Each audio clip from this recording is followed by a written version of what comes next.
उनके अंदर धर्म का नशा भरा हुआ है और उसी व्यवस्था की वजह से पार्लियामेंट में अभद्र भाषाएं बोली जा रही हैं। अन्यथा गौतम बुद्ध ने तो दुनिया को मैत्री संदेश दिया था कि जो धर्म मानव कल्याण के लिए सर्व धर्म कल्याण, सर्व मानव कल्याण, और जो सनातन, जिसको आजकल सनातन का तूफान उठा हुआ है। सनातन क्या है कि सूर्य आदि कालों से और आदि कालों तक हमें ऊर्जा देता रहेगा, हवा चलती रहेगी, हमें सांस लेने की सहायक बनी रहेगी। धरती पे हम खड़े हैं, इससे जीव को उपार्जन कमा करके हम अपना जीवन बसर करते हैं। अग्नि हमें जो है ना, हमारे शरीर को ऊर्जा देती है, जिससे हम इस काम करने में सक्षम होते हैं। जो सनातन है, जो सही है, जो सत्य है, वो सत्य है, वही सनातन है। जो बुद्ध ने कहा था, बुद्धो सनातनो, जो सच है वो ये है। जो बीजेपी का सनातन है, जो मनुवादियों का सनातन है, आप नीच हो, मैं श्रेष्ठ हूँ। आप जो है ना मुंह से पैदा हुए, ये पैरों से पैदा हुए, भुजाओं से वो पैदा हुए, नाभि से, जंघा से वो पैदा हुए, जहाँ कान में भी बच्चे पैदा हुए। सूर्य को भी लोग निकल गए, पृथ्वी से भी हल चलाते हुए बच्चे निकल गए। ये सनातन है। ना वैज्ञानिक है, ना तार्किक है और ना कोई वास्तविक है। लेकिन जो वास्तविक है उसे बहुत देर तक झुठलाया नहीं जा सकता। गौतम बुद्ध ने कहा था कि मैं 2500 साल के बाद फिर आऊँगा। आप 2500 साल हो रहे। ये आज गौतम बुद्ध की विचारधारा के जो सारे फॉलोअर थे इस यहाँ पर, वो सब इसी भाषा को लेके चले हुए हैं। लेकिन सर, आपकी बातों से किसी की भावनाओं को आहत हो जाएगी सर? नहीं, वो तो हमारी भावनाएं तो आहत नहीं होती, उनकी भावनाएं बहुत आहत होती हैं। जो हमें नीच बना के रखते हैं, उनकी भावनाएं इसलिए आहत होती हैं कि हमारी बराबरी कैसे जा रहा करने, ये हमारे को मतलब सिमिलरिटी क्या सिखा रहा है। उनकी तो भावनाएं आहत होंगी। क्या है कलयुग, क्या है सतयुग? सतयुग क्या था? जिसमें शुद्ध और बराबर नहीं बैठ सकता था, शिक्षा प्राप्त नहीं कर सकता था, अपनी बहन बेटी की शादी करके सीधा घर नहीं ले जा सकता था। हमारे घर में कोई सुंदर बच्ची पैदा होगी, उसे मंदिर में चिढ़वा देते थे, इसमें भगवान रहेंगे, फिर उसका शोषण करते थे। बच्चे हरिजन के नाम लिखे जाते थे, हरि के नाम लिखे जाते थे। वो जो धरती पैरों से और मुँह से बच्चे पैदा करते हैं, जो इस देश को गुमराह कर रहे हैं, वो उनका सनातन है, वो उनका सही है। हमारा जो मूल मंत्र है, जो गौतम बुद्ध ने हमारे देश के प्रधानमंत्री जाके बाहर कहते हैं, मैं बुद्ध की धरती से आया हूँ, बुद्ध की धरती से आया हूँ जाके कहते हैं। लेकिन यहाँ आके पाखंड करते हैं, यहाँ आके जो है ना कुछ और बोलते हैं। यहाँ भाषण देते हैं रामायण महाभारत के, यहाँ भाषण दिए जाते हैं गीता के और रामायण के। सर, एक पिछले नेता आप हैं, एक पिछले नेता रमेश बिधूड़ी हैं। वो तो संसद में कह रहे हैं मुल्ले आतंकवादी कटुए। जब उसे यही पता नहीं है कि मेरे ख्याल पता नहीं 4 अक्षर पढ़ा है, पता नहीं पढ़ा है, भगवान जाने। लेकिन इतनी बात है कि दुनिया में अगर भगवान कोई चीज़ है, भय से भूमि, गय से गगन, वैसे वायु, ऐसे अग्नि और नैसे नीर, भय गय वह है न। भगवान जो कण कण में व्यापक है, जो सही है, जो कण कण की व्यापकता है, हवा हर जगह है, सही है, गर्मी हर जगह है, सही है, सूर्य हर जगह है, सही है, हमारे जो पानी है और वो हर जगह है, उसी से जीवन है। सर, आप समझ रहे हैं, वो क्यों नहीं समझ पा रहे? नहीं, उसको तो अभी उसके दिमाग में गोबर भरा हुआ है, उसको सिखाया यही गया होगा। सर, महिला आरक्षण पे वो संसद में नहीं बोले, लेकिन अब शब्द बोल रहे हैं। हाँ, वो गाली गलौज मैंने सुना उसका, वो फूहड़ भाषा थी उसकी बिल्कुल। उसे यही पता नहीं है कि दुनिया ये पार्लियामेंट है, ये तेरे कोई गली नुक्कड़ का खाड़ा नहीं है।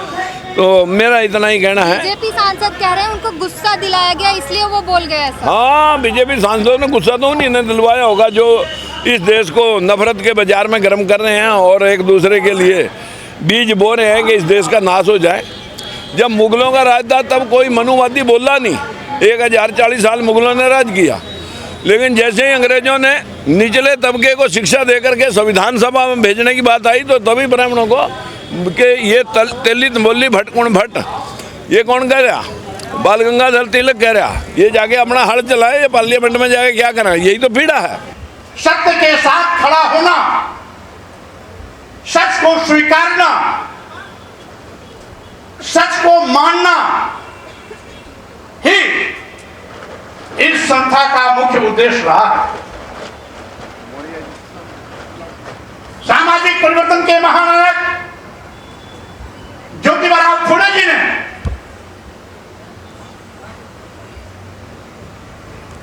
इस देश से जात पात, छुआछूत, ऊंच नीच, भेदभाव, विषमता मूलक समाज को खत्म कर समता मूलक समाज की स्थापना का जो संकल्प लिया था, उसी का नतीजा है कि एक सामाजिक परिवर्तन आंदोलन के महापुरुषों की एक लंबी लाइन खड़ी हुई। आरक्षण के जनक छत्रपति शाहू जी महाराज, इस देश की पहली महिला शिक्षिका सावित्रीबाई फुले, भारतीय संविधान निर्माता परम पूज्य बाबा साहब डॉक्टर अम्बेडकर, दक्षिण में इस आंदोलन को गति देने वाले पेरियार रामास्वामी नायकर, नारायण गुरु, संत गाडगे, संत घासीराम, आज के साक्षात उत्तर भारत में माननीय रामस्वरूप वर्मा जी, अध्यक्ष के संस्थापक पेरियार ललाई सिंह यादव, महाराज सिंह भारती और मानवर कांशीराम जी ने इसको निरंतर गति देने का काम किया। साथियों, जानते हैं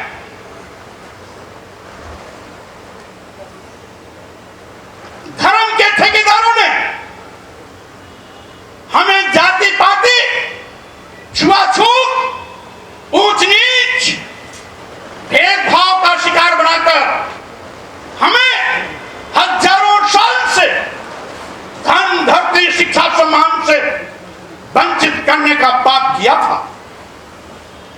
आज यहां पर अभी राजबाला सैनी बोल रही थी, लेकिन अगर आज भारतीय संविधान नहीं होता, आज हमारे महापुरुषों का सामाजिक परिवर्तन के लिए आंदोलन नहीं होता, तो राजबाला सैनी को बोलने का मौका नहीं मिलता।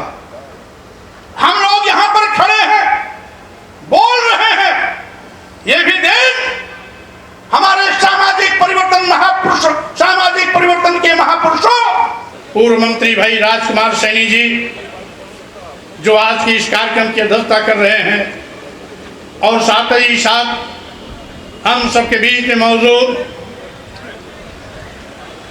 भीमराव यशवंतराव अंबेडकर जी, जो भारतीय संविधान निर्माता परम पूज्य बाबा साहब डॉक्टर अंबेडकर के पौत्र हैं, वो भी मंच पर विराजमान हैं।